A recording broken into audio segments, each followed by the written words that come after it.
ہم انسانوں کی مجبوریاں ہیں دو. ایک تو یہ کہ ہم اعمال کے ظاہر پر حکم لگاتے ہیں، ہمیں باطنی تو نظر نہیں آتا، ہم کسی کا دل نہیں دیکھ سکتے، ہمیں نہیں معلوم اس کی نیت کیا ہے، اور کسی کی نیت پر بلا سبب شک کرنا، شبہ کرنا، اس کی ہمیں اجازت نہیں. لہذا ہم تو کہہ دیں گے یہ نیکی ہے، یہ نیک کام نیکی کا کام ہے. ہم اس کی باطنی جو ہے، اس کا اصل پس منظر کیا ہے، اس کی اصل جذبہ محرکہ کیا، ہم نہیں جان سکتے. دوسرا معاملہ کیا ہے، ایک ہی شخص کے ہم کچھ اعمال کو کہتے ہیں یہ کام تو اس نے بڑی نیکی کی ہے، یہ کام اس کے بڑے برے ہیں. یہ بھی در حقیقت ہماری محدودیت ہے. حقیقت کے اعتبار سے انسانی شخصیت جو ہے ایک حیاتیاتی اکائی ہے. دیکھیے اگر آم کا درخت ہے تو آم لگے گا، اس میں نیمبو کیسے لگ جائے گا؟ آم لگے گا، یہ نیم کی نمولی کیسے لگ جائے گی؟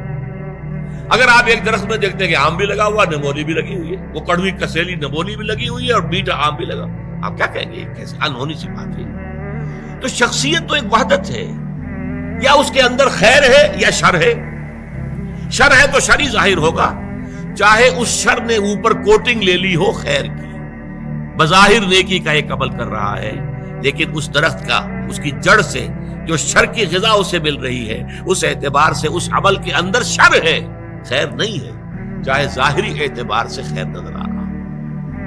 اسی طریقے سے جو شخص نیک ہے اس کے عمل میں نیکی ہی نظر آئے گی، برائی نہیں ہوگی. البتہ اس میں ایک استثناء ہے، جو حقیقتاً نیک ہے، جو اس پیمانے پر پورا اتر رہا ہے.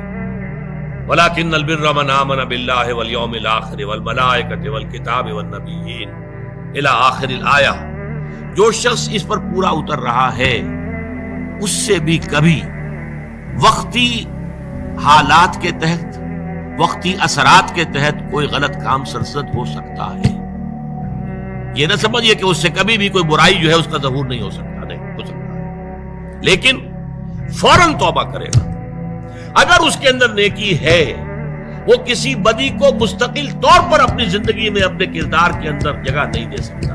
اس کو آپ 2 اور 2 4 کتنا جانتے ہیں. وقتی آلات ہیں، وقتی اثرات پڑ گئے ہیں، یا جذبات کا کوئی طوفان امڑ آیا ہے وقتی طور پر، اور اس میں جو ہے آدمی سے کوئی غلط حرکت سرزد ہو گئی ہے، لیکن اگر نیک ہے اندر سے فی الواقع، فوراً توبہ کرے گا. جیسے کہ سورہ نساء کی آیت مبارکہ، انما التوبۃ علی اللہ للذین یعملون السوء بجہالۃ ثم یتوبون من قریب.